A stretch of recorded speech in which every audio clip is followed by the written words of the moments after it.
Have you ever imagined a world where cats smile and vanish?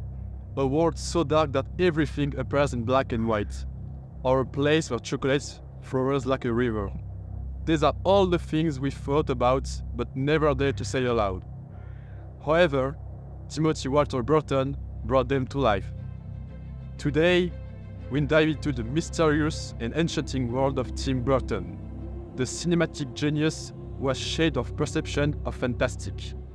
Take a deep breath, because you are about to embark on a journey through the twists and turns of his unique imagination, unraveling the secrets that make his films truly extraordinary.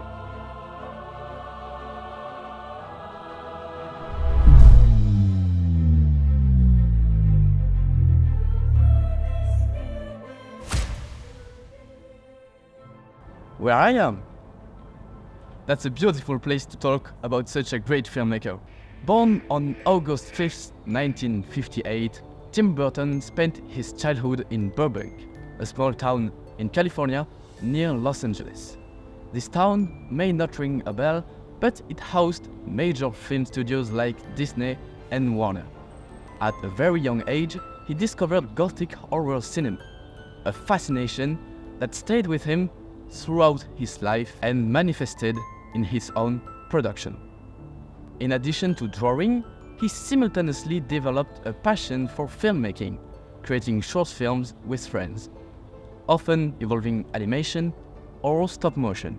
At the age of 18, Disney noticed his talent and invited him to join a studio school, training future talent for their team. It was there that he met Henry Selick, the future director of The Nightmare Before Christmas. However, he found the studio environment disagreeable, struggling to conform to their codes and unwilling to compromise on his artistic opinions. If you're a film enthusiast, you've probably heard the phrase, "That's definitely Burton's style," and rightly so. Tim Burton's film is very identifiable, with whimsical settings, characters with disproportionately large and thin eyes, sunken cheeks. They all tend to be made visually peculiar, even though we easily grow attached to them. These are the ingredients of an unmistakable style, with each character standing out from the rest in the same film. Indeed, there is a noticeable contrast between Willy Wonka, a highly eccentric character with vibrant colors, and the other characters in Charlie and the Chocolate Factory. At this point, the film is visually less dark compared to Burton's previous work. It showcases a visually creative narrative with darker colors, never reaching complete blackness, but often leaning towards shades of purple or violet. The focus is primarily on the size of the Chocolate Factory, and Burton doesn't hesitate to use wide shots to emphasize the massive size of the facility. Lighting is also used to subtly showcase the social class in different families. In the sequence featuring the various children who won golden tickets, the lighting, filming technique, colors, and set design drastically differ for each character to portray their financial well-being and family relationships. This is particularly noticeable in the scene depicting Verica and Charlie obtaining their golden tickets. Verica, coming from a wealthy family, is portrayed in a bright, well-lit scene with camera flashes, while for Charlie, the setting is darker and colors tend toward grey and brown. In Corpse Bride, the director uses color to tell his story. During scenes in the world of the living, colors are monochromatic, a blend of black and white with very subtle bluish tones, conveying the depressing nature of life.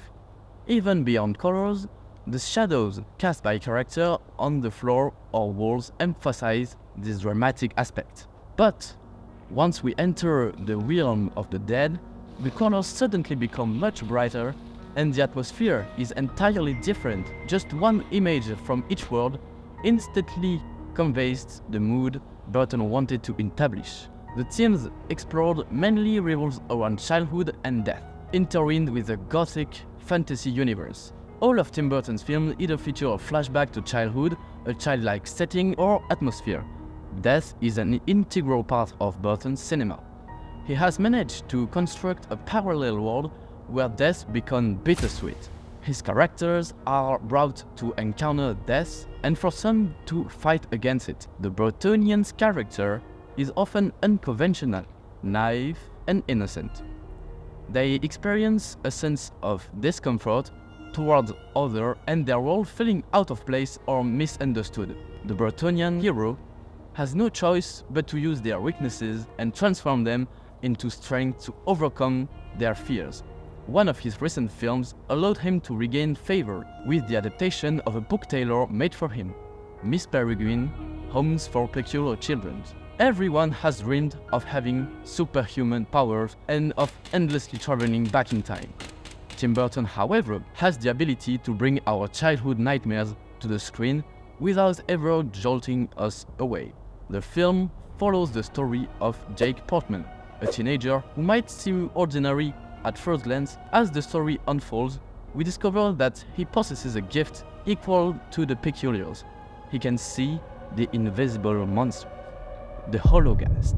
A maternal or paternal character accompanies the main character throughout the story. Each peculiar has a personality in contrast to their power. All are outsiders but unique.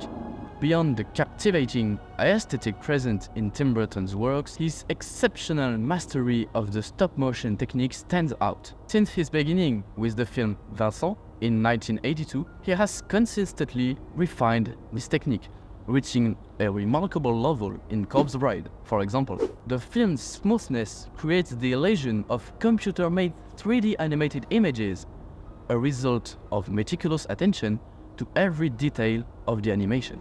Each silicone model adapts seamlessly to every joint, and the sets as well as the poses are crafted with precision for each frame, each small pieces of the film. This devotion to quality is such that the production of just 2 seconds of film required a full day of shooting.